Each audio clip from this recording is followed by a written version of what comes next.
17-time champion Celtics, the reigning champion Warriors meet on this NBA Friday presented by State Farm. We welcome you to Oracle Arena here in Oakland. Mike Tirico, John Barry, J.A. Adonde.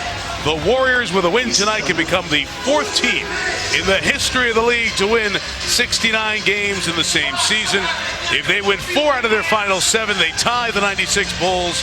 If they win 5 of their final 7, they surpass them for the all-time regular season wins mark. Here tonight, starting lineups, they are brought to you by Fairfield Inn and Suites. For the Celtics, who lost last night in Portland and are really in a battle for the 3 through 6 spot in the East, there is no Jake Crowder in the lineup again with his right ankle sprain. Played last night, not tonight.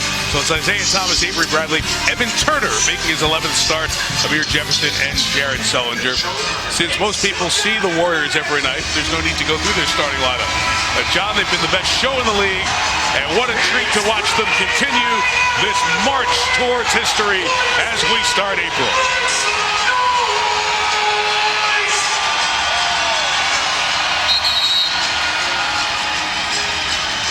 Been 14 months since the Warriors lost a home game. It'll start in the hands of the champs, in the hands of the MVP, Steph Curry. Golden State had a back-to-back Tuesday and Wednesday. They won in overtime at Utah, and John and I will go through it in the next few minutes. So that really showed you how much this team is selling out to get the record. Draymond Green begins with a 3. Well, not your typical ball movement there from the Golden State Warriors. A standstill contested 3 goes down from Draymond. Not a great sign if you're a Boston fan. Important game for the Celtics at 43 and 32. Playoff-bound team in all likelihood trying to solidify a spot. Jared Sullinger guarded by Bogut with the step back. It's short. Here goes Steph. Hit ahead Clay. Just off his hands and a turnover. That's one thing Brad Stevens, the Celtics coach, pointed out to us, John, before the game. Cannot have those runouts, can't have the back cuts, body position, so important defensively for his team here tonight. But what they have to have is turnovers, and they got one there. They're number 1 in the NBA in forcing turnovers, and Golden State is susceptible to turning the basketball over, getting a little complacent as Bradley can't get his first jumper to go. Bogut, terrific passing big man, trails the play, and Green left free. Draymond Green has opened with back-to-back 3s. So you get Green knocking down a couple. Steph or Clay have not taken one. Harrison Barnes, a 36%er. They can come from everywhere. Evan Turner on the turning toss. Mentioned he jumped into the starting lineup after the injury to Crowder, the former number 2 overall pick from Ohio State. Draymond. Little heat check going for 3. Little Steph Curry heat check there, about 5 feet behind the line. I'm not so sure Steve Kerr was happy with that. Happy with that. The block by Green on the drive by Avery Bradley. Kept alive by Isaiah Thomas. Turner no. Sullinger on the glass. Stripped by Thompson.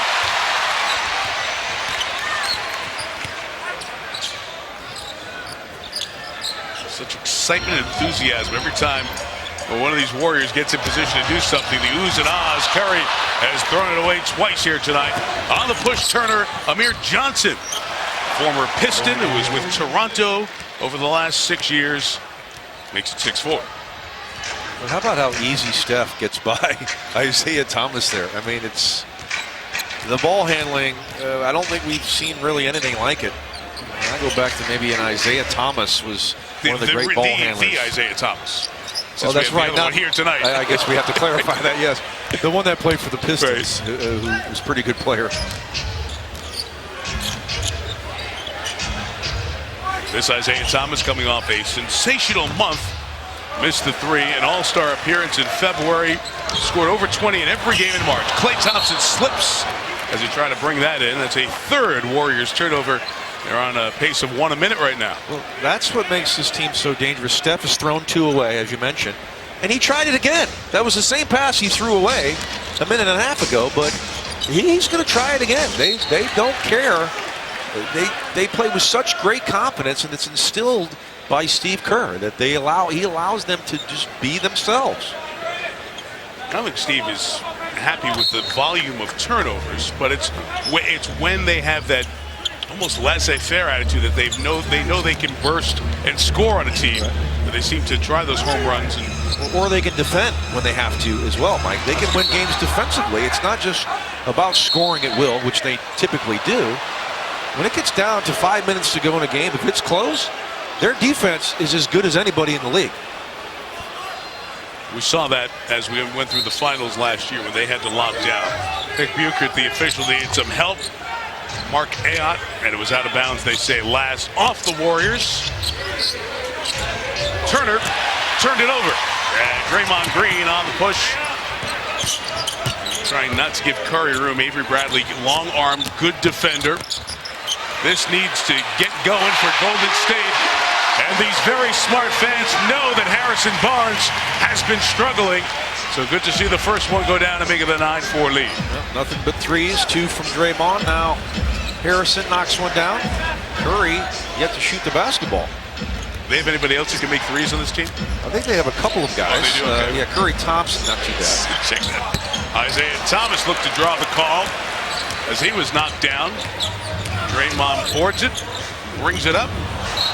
And a 4th turnover for Golden State. You just see Steve Kerr's face and body language. He gets more frustrated with sloppy turnovers trying to hit the home run. Right, but that was a nice executed play, a down screen for Steph, which you don't see a whole lot of early in transition.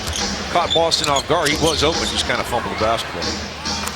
Jared Sullinger knocks one down, tighten it to a 3-point game. It's been good to watch Jared's progression here. He's got a little more stamina. He's able to play deeper into games and not fade in the second half, which was a problem. Barnes missed a 3 there. Well, and the back was an issue when he came out. And he carries a lot of weight, but he's been healthy for the most part. He's turned himself into a nice jump shooter. Got the 3 down. He's got 27 of those, and Steve Kerr doesn't like it, and he'll take an early timeout.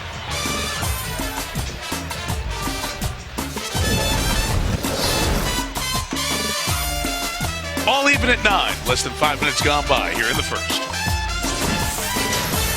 Again in Houston, Final Four on Saturday, the NBA Sunday Showcase on Sunday. Very important game for the Rockets right now on the outside of the playoff picture, looking in against an Oklahoma City team that's put together some good games over the last few weeks. So the Thunder and the Rockets, 3 Eastern, noon Pacific on ABC, and of course available on the Watch ESPN app. Those of you finding us here on ESPN2, Draymond Green hit 2 threes to start. 9-3 since. Our game tied at 9. Not the first shot attempt for either of the Splash Brothers, and Klay Thompson put up a brick. I find it interesting that Brad Stevens told us as we spoke to him before the ball game, he was real impressed with OKC. Like, yes. He thinks that they have a real opportunity to come out of the West. He thought they were that good. Jump ball here to Amir Johnson and Draymond Green. Oklahoma City getting another big victory last night for Brad Stevens' team. They are on the road here again, 18-20 on the road this year. And an odd time, much like Miami, to get a West Coast trip for an Eastern-based team as you head to the final couple of weeks of the season. They won Saturday in Phoenix, lost the Clippers on Monday night by 24, and lost an entertaining game to Portland in Oregon last night. This guy's a terrific coach. This team was 19-19 at one point, Mike, and 24-13 since. The offense been terrific, 109 a game since that point. And they get after defensively, especially this guy here, Avery Bradley. And really, John, when you think about it, not the most talented roster in terms of offensive players to go get buckets. This guy's been terrific. Isaiah Thomas, stop and start there. And Evan Turner in the paint. Gets 2 and the C's on top by 2. No, I'm with you. It's a collection of a lot of good players. And you mentioned Jay Crowder being out tonight, another really good player. But do just good players win titles? No, you have to have that alpha dog. You've got to have a superstar player. Now, Isaiah Thomas, close. He's an all-star. But can he do it in the playoffs and carry a team? I guess we'll find out. Sullinger, big and burly to the basket, draws the contact and the foul. This is a Celtic team that has 6 players who scored double-digit points, and 8 players balance it over 20 minutes. They do it by committee, and really, other than Isaiah, you don't know who's going to be that second scorer on a nightly basis. Yeah, Bradley averages 15. Olynyk can come off the bench and score. Turner's another guy they like to bring off the bench when Crowder starts. Just a lot of question marks on the offensive end on a nightly basis, who you can rely on to be a consistent scorer. That was the first foul of the game. We went half a quarter without a personal foul. It was on Andrew Bogut. Sullinger missed them both. Celtics lead remains 2. But Danny Ainge has this team in a position to do a lot of good things. Another Warrior turnover. The Warriors have slipped a couple of times down this, and 6 turnovers. First 6.5 minutes. Bogut picks up his second foul as he knocks down Amir Johnson, who was going to the basket. So 2 on the starting center of the Warriors. Well, this is exactly what you were talking about, right? A little sloppy, complacent. They scored 9 quick points, up 9-3. And 5 turnovers now as you see Steph, simply just steps over and the left leg just slips out. And obviously you can't control that, but 5 early turnovers. That's really, if you can say there's a problem with a team that's 68-7, that's the only one you can say is maybe a little bit careless with the basketball at times. Well, that's it. There's nothing else that's a weakness on this team. The world would love to have these problems. Yes, it would. Just some lazy plays every once in a while. Warriors trying to get organized here. They bring in Anderson Varejao out for Bogut with 2. And Leandro Barbosa comes in for Klay Thompson. At 12-3, Celtics run. Marcus Smart has checked in to get Evan Turner for subs in the game. Here's Perry with the quickness. Steve Nash is in the building. Dribble kept alive. A la Nash. Varejao on the re-tee. Johnson down. Draymond Green down. We got a lot of bodies on the floor here. What's going on with the floor? Foul on Amir. I don't think the San Jose Seals are still playing here, are they? No, they are not. Here's Brad Stevens from an earlier timeout. Hey, great job in transition of matching out the shooters. Let's get everybody back. Let's make sure transition supersedes matchup. It's one thing they are, is Varejao scores inside. Anderson hasn't given them much offense, just 52 points in his first 18 games. It's a very disciplined team on the defensive end, this Boston group. I like that. Transition supersedes matchups, right? Right. Just get back and get to somebody. I don't care who it is. If you have to run out to Steph Curry and you're Jared Sullinger, you do it.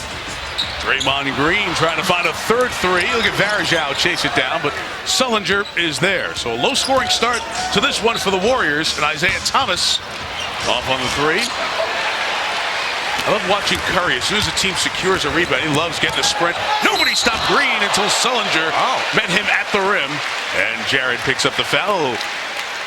Ohio State on Michigan State. They were Big Ten jawing. contact. Yeah, they were jawing a little bit before the game, having some fun. Yeah, good jawing. Good jawing. Well, Ohio State didn't make the tournament, and Michigan State was eliminated after 1 round, so neither of them had much room to talk.